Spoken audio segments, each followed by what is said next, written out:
Welcome to Let Freedom Ring. My guest this week is my friend Al Gatzoulis. Did I say that right, Al? You did, yes. All right, because I was a little nervous, that I was going to. You don't have to be nervous around me. It's all good. But let's get to know you a little bit, Al. Where are you from, and where did you grow up?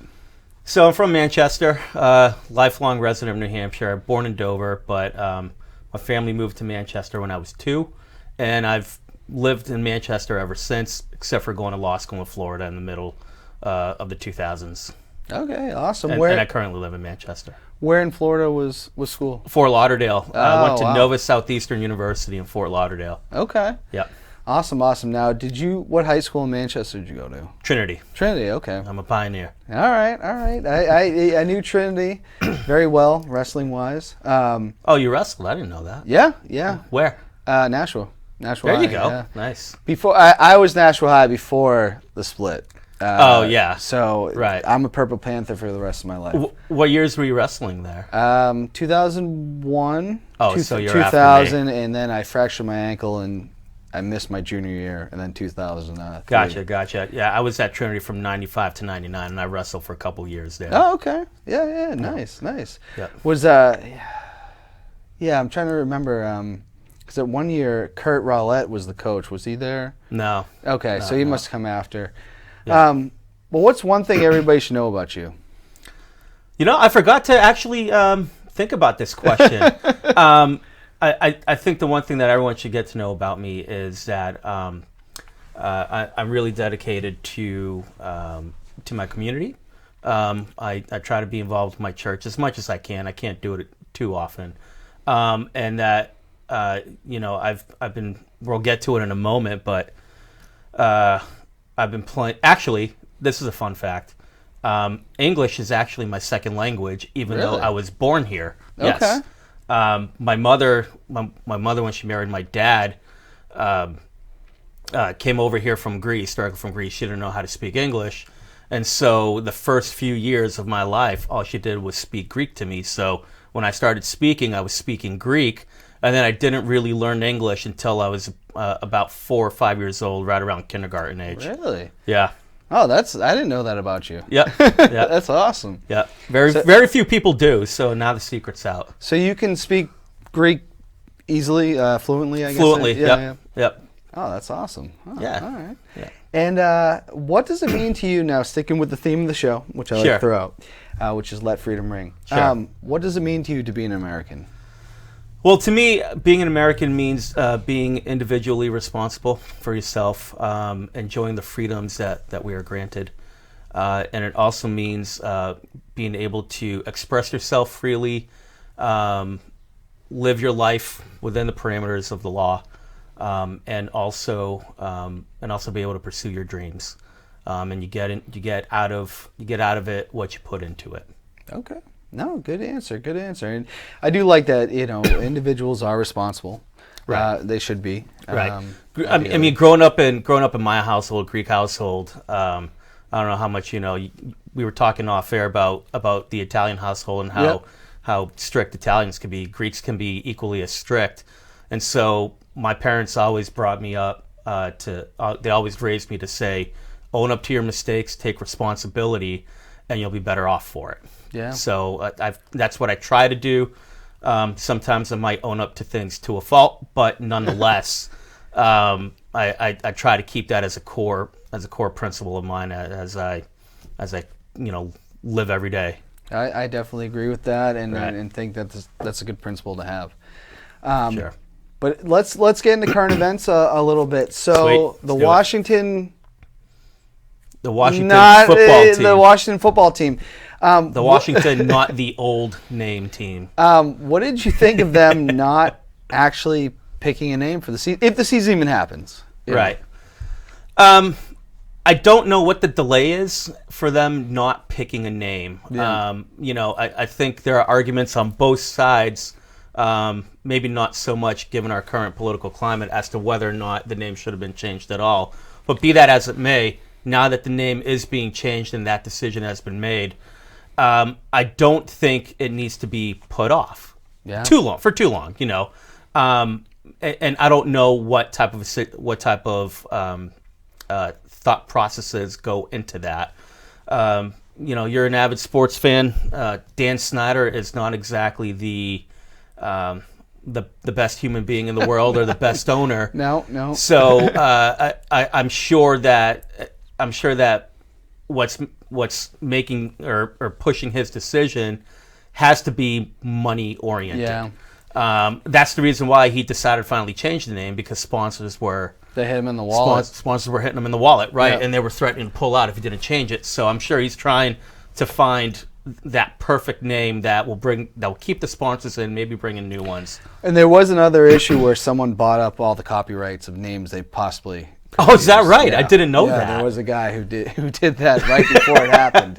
No kidding. Very interesting though. Like, I talked to someone the other day and they said, "Well, why weren't I've never heard anybody even argue about this before." I go, "People have been my whole life." Right. That there's been an argument about the Redskins name. So yeah, well, I think that's because we're kind of sheltered up here in New Hampshire. Yeah. We're not down in some of the areas where these discussions have been held. Personally speaking, I didn't have an issue with it. I kind of like they were established when 1932 or something like that. And they started in Boston. Right. So there is a long tradition there, and certainly it's going to be part of their history. I don't think you can erase that history and the accomplishments and the championships that they've won. Yeah. Under the old team name. But it was probably time for a change. But again, we don't hear those conversations. I think King, is that his name? King or John King? The football reporter? The football reporter.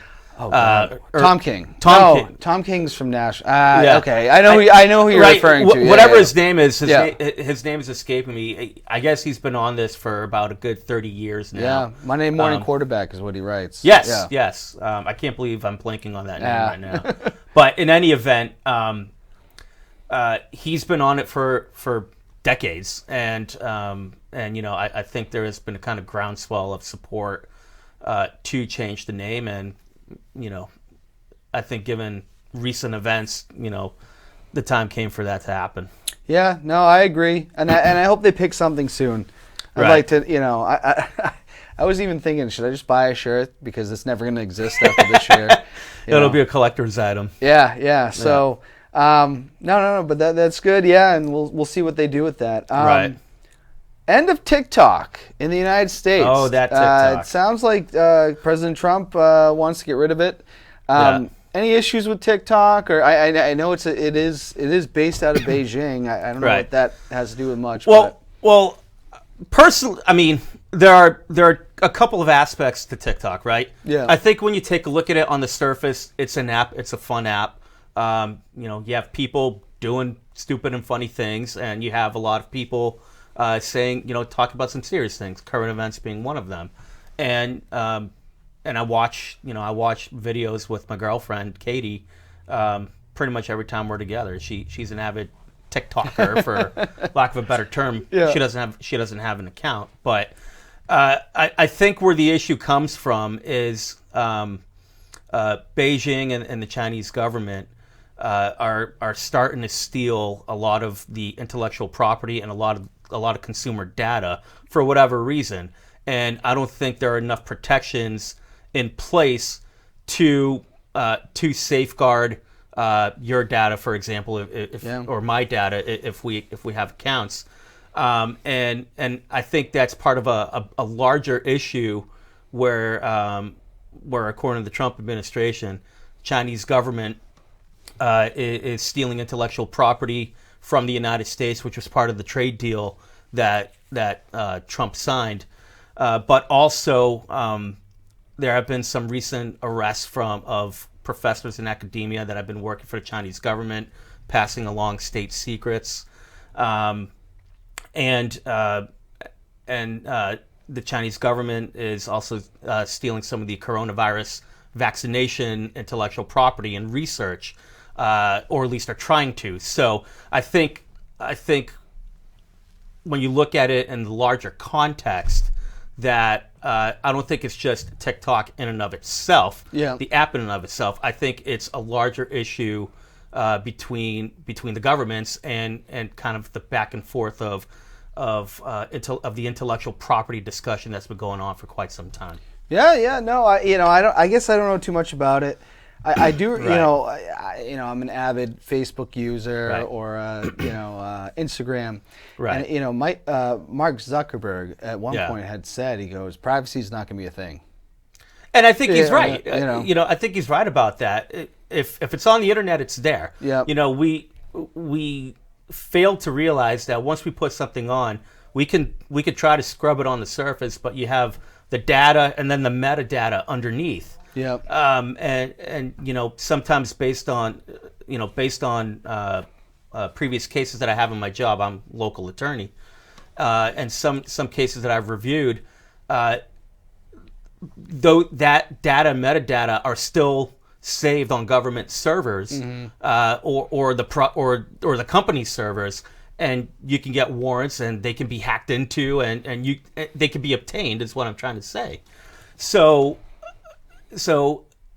Zuckerberg, I think, is correct in that we're not going to have privacy pretty soon. We always say right of privacy. We're not going to be able to protect that because of the explosion of social media that we have. And I don't know if it's necessarily a lack of education about what happens with your information, or maybe people are just like, I'm having fun, so it doesn't really bother me. I'm not putting anything nefarious on there, or what have you. I don't know what it is, but that goes into the equation. So you put that into TikTok and the discussion with TikTok and the lack of those safeguards, particularly from an outside government. That's really kind of what we're talking about, and I think really where the discussion is focused. And I believe I saw just this week, the Trump administration said was going to ban it, but they gave Microsoft 45 days to make a deal with China to buy the rights to TikTok. I don't know how that's going to work. But nonetheless, I think that's kind of where we're at in that discussion right now. And then who knows if a deal can be struck? If not, then who knows where we go from there? And the whole thing is kind of wild. I guess it's been around for more than a year or so. But even when you use Facebook, do you ever find it weird that like you've talked about something? Oh yeah. And then an ad pops up for it. I mean, I YouTubed or I searched. What did I research the other day? It was I researched or tabs because I play guitar. Yeah. So I researched guitar tablature for one Metallica song, and the next thing you know, in my news feed, I'm just getting all of these stories about Metallica. So I'm like, I didn't search for this, but you're right. They're cross-programming, and I don't know how it works, but there's something to be said between the relationship between Google and Facebook and these other companies, where if you search it on Google, it's showing up in your news feed. Yeah, it's they're all tied together. I mean, right. like we both said, privacy's probably out the window these days. Exactly. So the coronavirus continuing to... Really? There's a virus around? We came in with our masks. I have the Nerds of Wrestling mask today. Excellent. Shout out to Justin Del Rio. Excellent.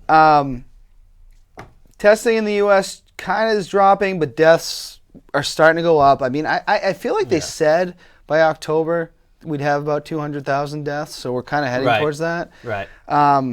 What do you think of how we're handling it, and how has your life kind of changed during it? So I made a lot of notes on this because I wanted to make sure that if I referenced any numbers, that I would have accurate numbers. Sure. I went to the Johns Hopkins coronavirus map today. So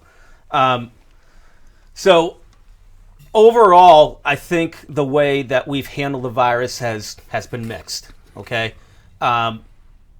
If you take a look at the numbers in a vacuum, 158,000 deceased, it's awful, right? Yeah. It's awful. I mean, if you think about it, that's 1.5 Arlington stadiums where the Dallas Cowboys play, right? If you really think about it that way. So that's a lot of people that obviously have passed away, and it's not a great rate. So if you look at the numbers, you say it's an absolute disaster. And in some cases it is, particularly with nursing home deaths. Nursing home deaths. I couldn't find proper numbers today, but just in the quick little research I was able to do, nursing home deaths were about 40 to 50% of these coronavirus deaths, which is abhorrent. It's awful. You can easily, it gets in there. You can wipe out the whole place. Exactly. Exactly. So as far, if you look at the numbers, like I said, it's you could have an argument that it's an abject failure. Sure. But I think if you take a look at the entire picture and what has gone on with what the Trump administration has done, as well as what local governments have done, I think it could have been a lot worse as well. So, for example, I know the Trump administration was hammered for doing this, but once let me put it to you this way. Let me just kind of set the stage. At the outset of the outbreak, right? Both the Chinese government and the WHO were saying this is a concern. It's something that can be contained. There's no human-to-human transaction of the virus. We come to find out later that there were misrepresentations made on that.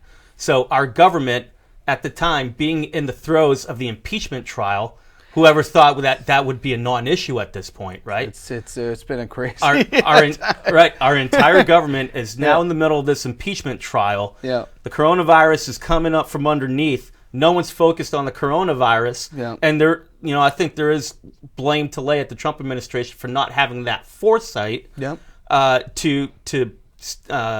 To say that, hey, maybe we need to prepare a bit earlier than we did. But I think once the Trump administration realized that this is something more, then we had the order to ban travel from China, when in reality the damage was already done at that point. The virus was in the country. Hundreds of thousands of tourists and travelers had already come into New York, and I think it's pretty well agreed that the virus spread from New York, and the tentacles spread throughout the country.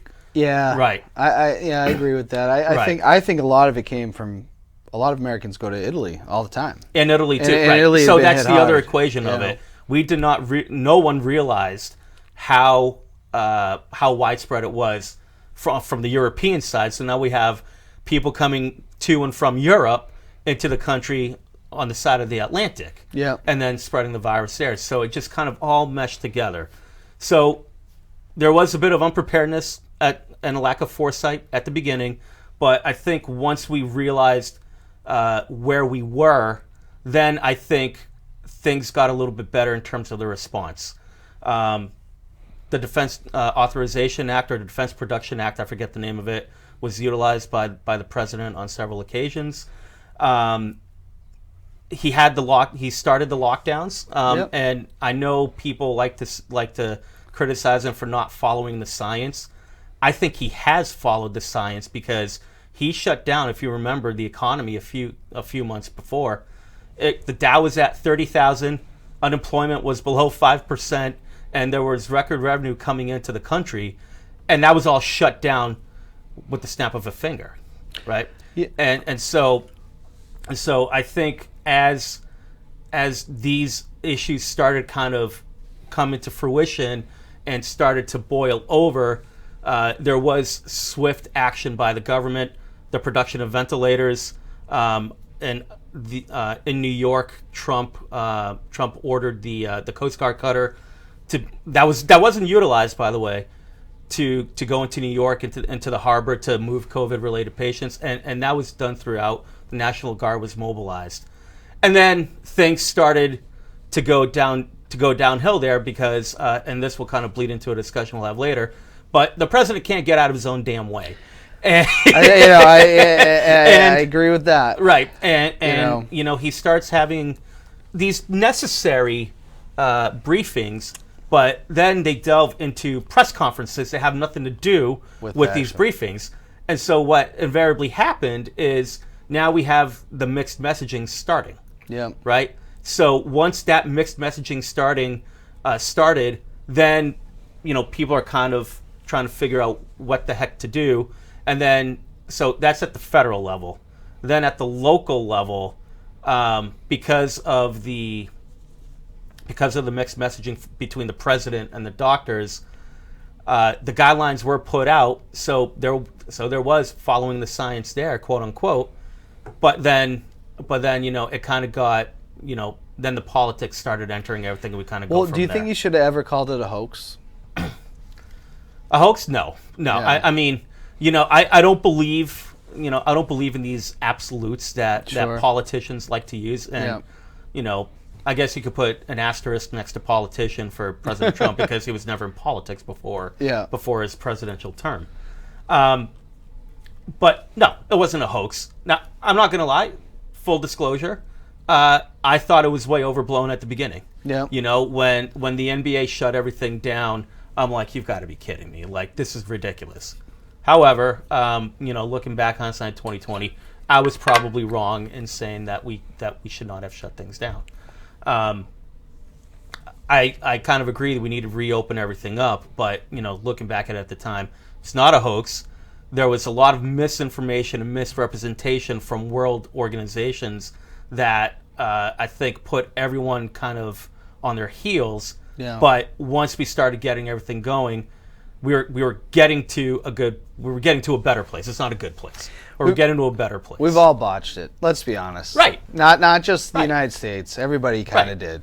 Right. So. Exactly. And if I mentioned the numbers earlier, about the number of deaths, if you look at the overall United States death rate, it's at 3.3%. So it depends on which numbers you look at. If you look at 158,000 dead, it's abhorrent, like I said earlier. But if you look at, we've had 4 million deaths, we've had 4 million infected cases, confirmed cases. The death rate is 3.3%, which is 13th in the world among the most affected countries. Then there's a case to be made that these mitigation efforts, although not perfect, and although we're still going through, I think it's the tail end of the first cycle with some of these new states that are starting to surge. I think the numbers. I think you can argue from the statistical standpoint that the mitigation efforts helped and could have been much worse. So it's a mixed bag. It's a wishy-washy answer. Yeah. But I think it's a wishy-washy time. Yeah. So I don't think you can say one thing or another. I think some of that is correct. It's a tough situation, but let's have a little more fun.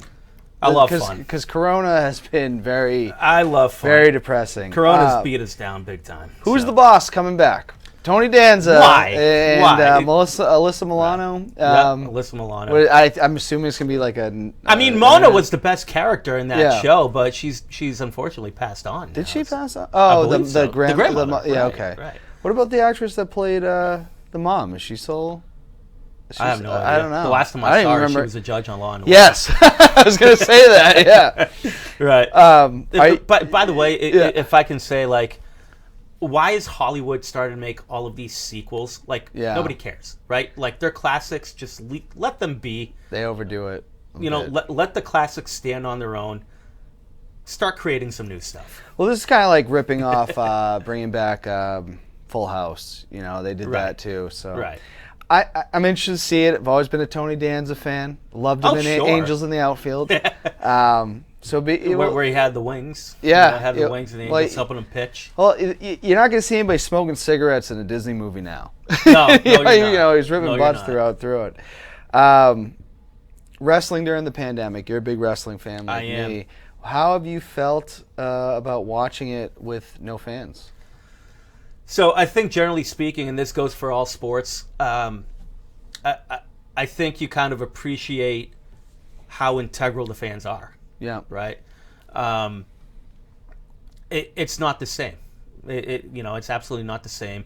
And I think for a sport event, whatever you want to call it, such as wrestling, you need to have that fan interaction between between the wrestlers and the fans, because that's where they feed off. They know how to. The wrestlers inside the ring know how to call their matches based on how the fans are reacting. It's true. So if you go into an empty TV studio like they have been, and you're just doing a match that they've laid out, you know, it may not be as organic and looks a bit more formula.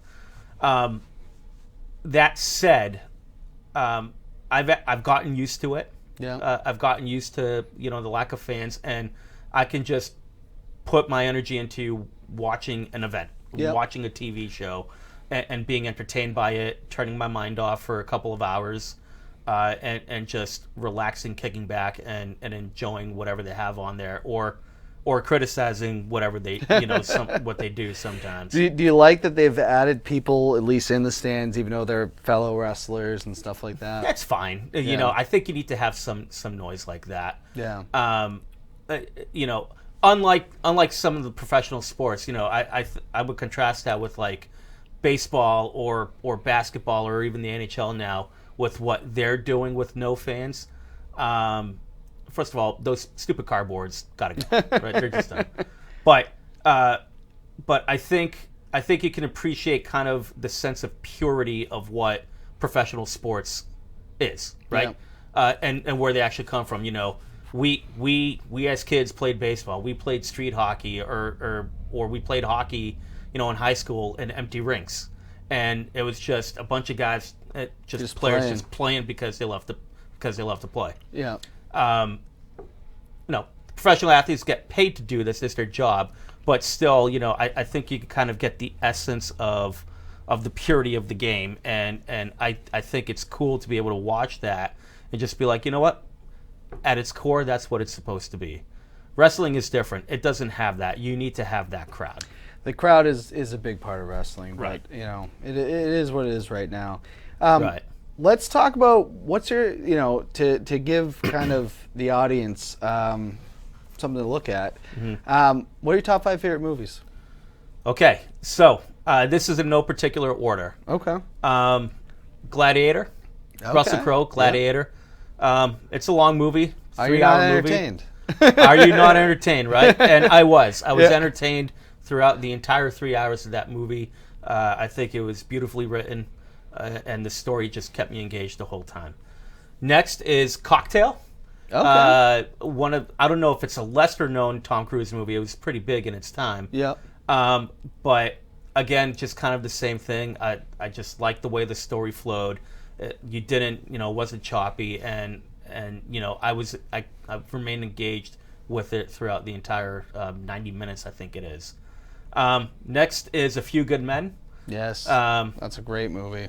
Fantastic movie, and that was the inspiration for me, at least looking into going into law at the time. Yeah. I think there are many attorneys that did that watched that movie and said, you know what, that looks fantastic.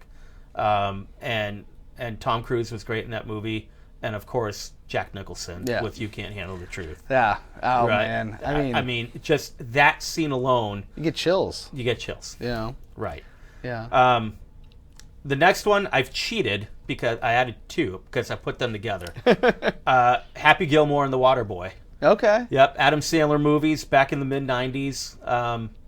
They're I think 2 of the funniest movies that I've ever seen, and probably 2 of the movies that I quote the most. Would you put Billy Madison in that too, or? Oh, sorry, I meant Billy Madison. I put Happy Gilmore. Billy Madison. Okay. I'm sorry. I love all 3 of those movies. But you can include all 3. Yeah. But in terms of quoting, Billy Madison and The Waterboy are probably the ones where I'm most in stitches. Yeah, yeah. And then lastly, Rocky IV. I just love the story. Over the other 3 Rockies? Yes. Okay. Yep. All right. Yep. I know that's a very controversial take. It's a great movie, don't get me wrong. It's a great movie, and it's a controversial take. I know there's a huge debate between the original Rocky and Rocky II. But what I really liked about... I do love that movie, though. I do love it. It's fantastic. One, I think the soundtrack is the best in those movies. In Rocky IV, I should say. But also, I think the story of just Rocky, one guy going into a hostile environment and overcoming, I think was a powerful message. Not because of the political ramifications, but because one person can go and just, overcome any obstacles that are put in front of them. So I really like that. And, how can you overcome the death of Apollo? Yeah. I mean, that is... I love their friendship throughout those movies. Exactly. Exactly. So, so the impetus for that movie, you had the perfect villain, I think. Yeah. Apollo was a great villain in the first two movies, but Drago was just like sinister. Like, if we're equating it to wrestling, you want to see Drago get beat the most out of all those guys. And I will say, when I hear Hearts on Fire, I get jacked up. Exactly. Yes. I'm ready to start just picking up 2x4 I'm lumber. I'm ready to go find a log cabin and start doing pull-ups. Quickly, what are your top 5 favorite albums? Okay. So I'm a hard rocker, punk rocker. So this is going to be a bit weird, but anybody that knows me, knows that I'm an Offspring fan. I do Smash, like that, Smash 1994 put the Offspring on the map, but that was also the album where I wanted to start learning how to play guitar. It just resonated with me. Slippery When Wet, Bon Jovi. Okay. My anthem, Wanted Dead or Alive, is on that track. I played that on Guitar Hero. Yep. I learned how to play it recently. Yeah. I'm not very good at it. I'm still learning it, but I learned how to play it. And it's the only song I'll sing in karaoke. Okay. Yeah. Metallica, Ride the Lightning. Yeah. 3 of my favorite songs are from that album. It's not their best album, but Creeping Death is probably my favorite Metallica song. And anytime it comes on my playlist, I just crank up the music. I don't think they had a bad album, honestly. No. They were just a solid band. Right. Korn, the original Korn. The original Korn album. That was admittedly, I was a couple years late to that. Yeah. I kind of jumped on the bandwagon after one of our friends on the football team, Tyler Shea, showed up in face paint and started blaring that. But once I started listening to that album, it was a different sound. It was hard. It was a hard rock album. It jacked me up before games or other sports that I was playing. And, it kind of played into, my little rebellious stage, during high school. I think Jonathan Davis was a fantastic frontman for that. Absolutely. Absolutely. Did you know his wife just died? Oh, no. Yeah. I haven't heard anything about him in a long time. They came out with a new album, and the album, there's one particular song, I forget the name of it, but the album has the theme of him just wallowing in his sorrow and emptying himself because of his wife's death. Oh, that's horrible. Right. And then the last album is Godsmack Faceless. Right? Godsmack Faceless. That album came around the time The Rock was in The Scorpion King. Okay. The wrestler The Rock was in The Scorpion King. The number one song off that album was I Stand Alone. I bought the album, and there's not a bad song on that album, and it really stuck with me. Nice. All right, well, we'll get into sports. We got about 20 minutes. Sure. I want to talk a little bit about, you've been playing rugby for a long time. Long time. Have any favorite rugby moments? And you're also the vice president of Amoskeag Rugby Club. So. Right. Well, a lot of my favorite rugby moments I can't say on a family station. But understandable. I probably have some stories like that too. Yeah. But that's right. You played rugby at Plymouth State.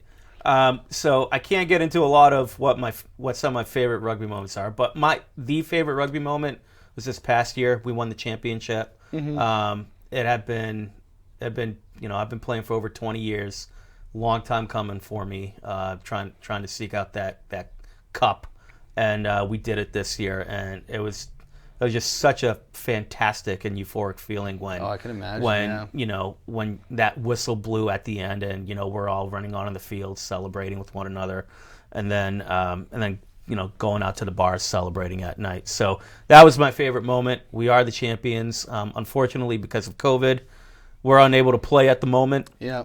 Hopefully the governor will provide some new guidelines where we can get back to playing.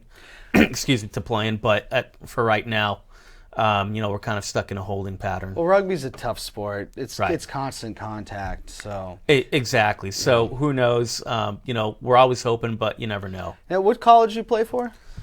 UNH, University of UNH? New Hampshire. Okay. Yep. So I started playing in high school. So Yep. Amskeg Rugby started a youth program in 1997. I was one of 6 original players on that program. Oh, really? Yeah, we started the program. I was approached by my by my Western Civilization professor, Adam Pagliarulo, who was probably one of the bigger disciplinarians at Trinity at the time. He was one of those guys where if you show up 5 minutes early to class, you're late. So, and he would give you detention, like he just hand them out. Yeah. So I showed up late. I showed up early to class one day, and I was the only one in the room. And Mr. Pagliarulo comes in, and he calls me over. It's like, "Hey, Alex, why don't you come over here? I want to talk to you about something." I'm like, "Oh crap, what did I do?" Like I'm thinking, like, my studies are failing or something like that. And he's like, "Hey, I play rugby. Do you know what rugby is?" I'm like, "Well, not really, but I know of it." And he's like, "Well, we're starting up a program. My team's starting up a program. I think you would be good for it. Would you, do you think you want to, we're trying to find kids, do you want to come out?" I'm like, "Sure, why not?" So I talked to my parents not knowing what the heck rugby was, let me go. I had played football and I played contact sports, so it's not like I wasn't doing anything. I mean, I was, but I wasn't doing anything that I haven't really done before in terms of contact. So we go there. We're in the YMCA wrestling room. There are only 6 of us. Oh, in Manchester? In Manchester. Yeah. The way they used to have it, they had the wrestling room. They had the wrestling room somewhere below deck. Yeah, and Rick Ross coached that team for years. He might even still be there. Right. So it's a basketball court now, I believe. So 6 of us were in there. We got started, and then we played our first game. We combined with another team that was in northern New Hampshire, started by another one of the players at the time, PJ Lovely. They were up in Newport, so Sugar River. We combined our 2 teams for that first year, and our first game was against Portland, Maine High School. Yeah. And you had that first hit. We won, and that was it. Like that, I've been playing ever since. Yeah. Yeah. Yeah. No, I you and Chris Ryan, he's still playing. C-Rye. Yeah. He's our captain. He led us to victory. I saw, when we were playing, because I only played for a couple of years at Plymouth. I watched C-Rye get kicked in the head, bloodied up. They take him to the hospital. He shows up at the drink up, ripping a beer open with his mouth. I love the whole Ryan family. They're great people. Fantastic people. He's a fantastic guy, and I don't think we have time for me to share this story, so I won't. But he's such an upstanding guy. He'll tell it to you like it is. Yeah. And he'll go to if you go to bat for him or if you take the field with him, he'll go to bat for you both on and off the field. And we've had a great relationship. We've been playing together now for probably about 10 years. Yeah. And I just love having him around and obviously playing with the rest of the guys as well. Yeah. No. He's a solid human being. Yeah. Whole family is. Right. Do you have a favorite sports moment? I have a few. As a fan? I have a few. Yeah. But if you want me to pick one, I can't. It's between the 04 Red Sox winning the title or the Bruins championship, Stanley Cup title in 2011. The more significant of the two is the 04 Red Sox. So if you're going to force me to pick one, I'd pick the 04 Red Sox winning that. But, I have several others as well. But, the 04 Red Sox, I know where I was. I know who I was with. I know what I was doing at the time. Yeah. It's just one of those moments that stuck out. And it was just such an awesome, awesome atmosphere, at the bar where I was with my friends. And, I think up until that time, the good old days of being a Red Sox fans where you hate just everything. Losing, yeah. Right. I mean, that was just such kind of a weight lifted off as a fan. Truth be told, it hasn't been the same since. No. I could care less now, right? I mean, I love baseball, I love the Red Sox, but It's weird how that works too. It's like we got to the mountaintop, and I used to be able. I could tell you the whole lineup in 04, or I could, in all those years, and I don't know if it's an age thing or whatnot. Right. But. Well, I mean, I did that exercise with our mutual friend Jesse Martineau. Yeah. Maybe about a month or two ago, and I mean, he certainly didn't miss a beat. I missed one or two guys, but for the most part, we were able to name that team. Yeah. And what happened that season to get them to that point with the Nobar trade. Yeah. No. Oh God. I couldn't believe he pulled that off. Theo Epstein, he's a genius. He really is. The boy wonder. Right. Do you think sports? Are we going to get football? Do you think football is going to happen? It's going to start. I don't know if they'll be able to finish. I think they're going to plow through. I think what you're starting to see with the anecdotal evidence that in watching sports is that the bubble works. Yeah. Or it's more effective than what MLB or the NFL are going to try to do by traveling. I think doing a bubble in the NFL is much more difficult. Near impossible, in my opinion, honestly. Right. Baseball players they're going to finish their season, but it's going to be in spite of themselves rather than any proactive or kumbaya cohesion that they have moving forward. I mean, the Florida Marlins. We talked about individual responsibility before. Why are you going to a strip club in Atlanta? And their owner, Derek Jeter, who I like a lot, he defended them. And, yeah. They could have ruined the whole. They could have ruined the whole thing. They could have. They could have. But I think what they're trying to do is they're taking the lesson from Premier League and the Bundesliga over in Germany. Yeah. And even the MLS is all right. You know what? We'll shut a team down, but we're going to keep the train going, and then hopefully we can try to catch up, and it won't affect things too much. But football is going to be difficult. It's going to be much more difficult. I hope so, but it just seems. I think it will. I think they're going to try. For sure, they're definitely going to try. I think at some point it's going to come down to a lot of these sports is if someone dies, then they're going to shut it down. But if no one does, then they probably won't. Right. Exactly. Moving into politics, Sure. We've already got your perspective kind of on Trump's handling of the pandemic. Right. Are him and Biden just both crazy? I love this question. It's I don't know even what to say about either of them. I certainly don't think they're the best America has to offer. If that, to put it another way, Trump, and I've thought about this, ever since you posed a question to me, in our prep. To make a wrestling analogy, Trump is the Mr. McMahon character from the height of the Attitude Era in WWE. And what do I mean by that? I think the guy, to a lesser extent, the guy that's on TV and the guy that we see and who tweets and everything is different from the person behind the scenes. Now, what do I base that on? With the recent shootings of Breonna Taylor and the George Floyd death. Trump has met with some victims' families, and they said that he was truly fantastic and empathetic. He has had, although people may not want to acknowledge it too much because of, again, recent statements. By recent I mean within like the past 5-6 years since he started running. He has received awards, and been praised by guys like the Reverend Jesse Jackson. I know that there was an issue down at Mar-a-Lago where the LGBT community was not allowed to go in there, and he ordered that they be allowed to be more inclusive. So I think there are elements to his personality that are empathetic, but that's not his brand. His brand is the guy that you see on TV. Yeah. And it's that firebrand. I'm going to rile you up, and I'm just going to be contrary to everything that you say. Even if they agree, he still has to disagree, right? And that's a two-way street. But he's the slash and burn. I'm going to say what I need to say. I'm going to do what I need to do in order to get my point across. Sometimes it works, sometimes it doesn't. I think and I had this conversation with a friend. This was last year before COVID and impeachment and everything like that.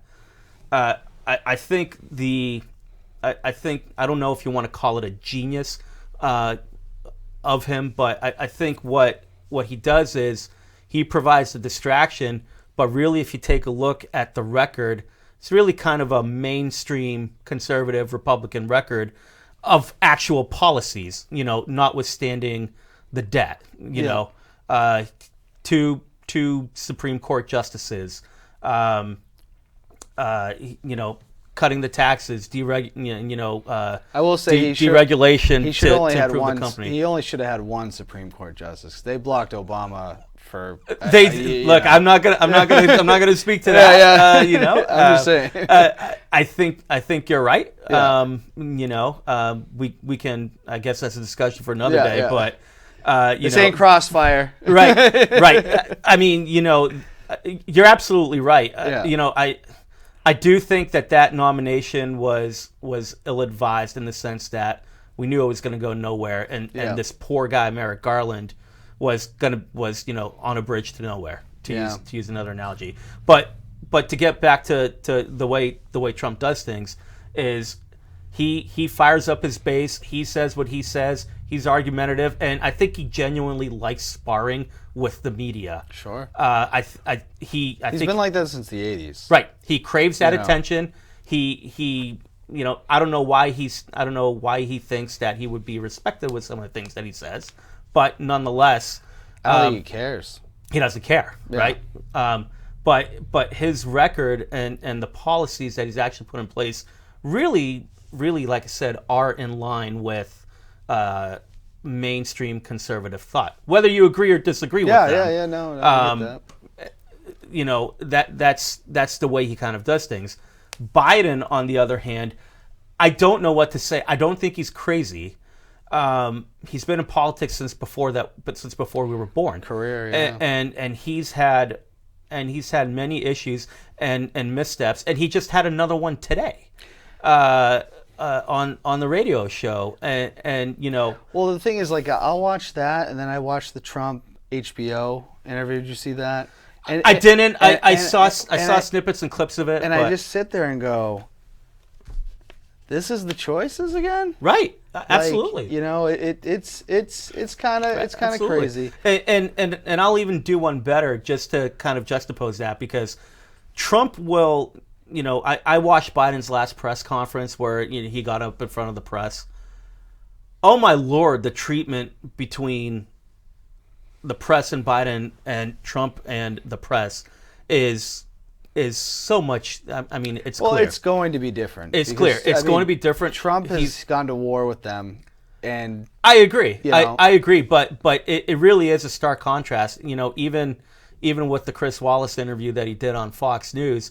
That was a much more fiery interview. Oh, that was another one. Where I know, right? I'm waiting for Sacha Baron Cohen to rip the mask off. Right, but here's the point, though. Yeah, Trump wants that. Whether it makes him look good or bad, he wants that. Biden might want it. I don't necessarily know that his campaign wants it. And it's amazing because Biden is leading in the polls. Yeah. I'm not a big poll guy, but he is leading in the polls, and I think that's why Trump kind of wants to kind of drag him into the mud a little bit, and he gets frustrated by that, and so. No, I agree, and so, looking at it and looking at what our choices are, right. I say to myself, I go, and we just bypass a guy like Andrew Yang that is young and could maybe right. I think that putting Trump aside for a second, because we've talked about him for a while. Yeah. I think the bigger issue, there are several issues with Biden, and I'm not even going to the age thing, right? Yeah. But there have been rumors, and I don't know if he said it himself, but there have been rumors that if he does win, he's only going to serve one term, right? So do the American people want to vote for a guy that they know is only going to be there for 4 years and he's going to be out, or do they want to give the incumbent a shot to get back to the economy and rebuild the economy that he had prior to COVID. Yeah. Right. I think that's a serious consideration.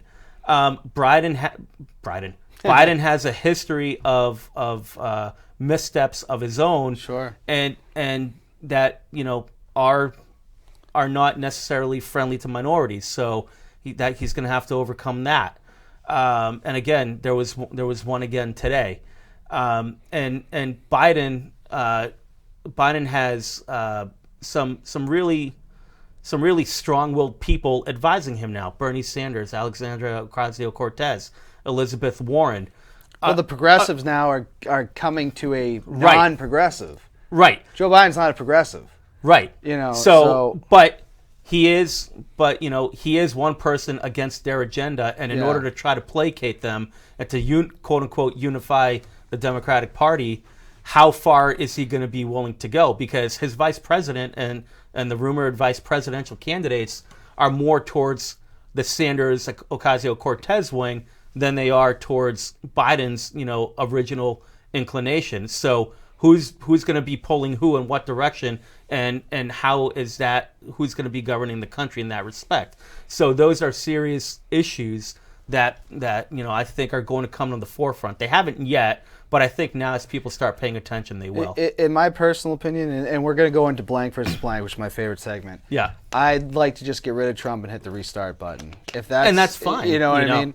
And I think, and there are a lot of people that will think that way, right? And that's how I don't know who wins, but right. I think that is a logic. A lot of people, because someone called me out, like, oh, you support. I'm like, I said I ain't Joe Biden's best friend, right. but I want this gone. And right. I don't have a choice. I voted for Bernie Sanders in the primaries. Right. And then he right. didn't do well in the rest of the country. You right. know? So right. Exactly. It's I just think we're better than this. I think. I wholeheartedly agree. All right, blank versus blank. Right. I think this first one might be easy for you. Okay. Rugby or football? Rugby. Yeah, I didn't think that was going to be much of a question. Rugby. You did play football for a couple of years? I played football in high school, and that helped me set the stage for being able to take the contact and having the skills to play rugby. But ultimately, rugby, it's I never belonged. I'm not a big guy. I'm 5'4". I'm wide, but I'm short. So I never really did belong in football or trying to go up against these tackles that are 6 foot something. Rugby allowed me an avenue and a forum to be able to play sports competitively and utilize my body size, my shape, and my skill set. All right, no, good answer. And I've been doing it for almost over 20 years. Yeah, now. it's crazy how long you've been playing. I admire that. Yeah. Better rugby program, and maybe you might not be able to speak to this. I don't know. Keene State or Plymouth State? Keene State being my rival, so I can't speak to that. Okay. I do believe both schools have won national championships within the past decade. Mm-hmm. But for the sake of not being beaten down by my captain, I'm going to say Keene State. Oh boy, yeah, see, right. I'm going to say Keene State. I don't know what the Plymouth fields are like, but Keene State has an awesome setup. Yeah, and it's a good time when you go there. Yes, I gotta give it to them. Their drink ups were better than ours. Hogan or Flair? Hulk Hogan or Ric Flair? Hogan. All right. Hogan. Yeah. Ric Flair is probably the better wrestler, and of course he holds the number of championships, the record for the number of titles. Well, now tied. Championship. Well, now tied with John Cena, right? Yeah. But when I was growing up, Ric Flair was still in the territory age. He was traveling around. He wasn't really on TV as much. You'd see him on like world class championship wrestling on ESPN, and then WCW World Championship Wrestling when he got when they started up that company with Ted Turner. But when I was growing up, it was Hogan and the Ultimate Warrior, and I always sided with Hogan. See, that was a tough time. All right, we're a little short on time, so I kind of want to hit the wrestling ones in these. Because sure. I want you, Ultimate Warrior or Randy Savage? Randy Savage. Okay. Randy Savage. AEW currently or WWE currently? AEW. Yeah, and I it's say about that to as a long time WWE fan, and ultimately I prefer WWE. But if you're talking about current product right now during the pandemic era, AEW. All right. I like that answer. All right, I'll hit you with 3 more. All right. Stone Cold Steve Austin or The Rock.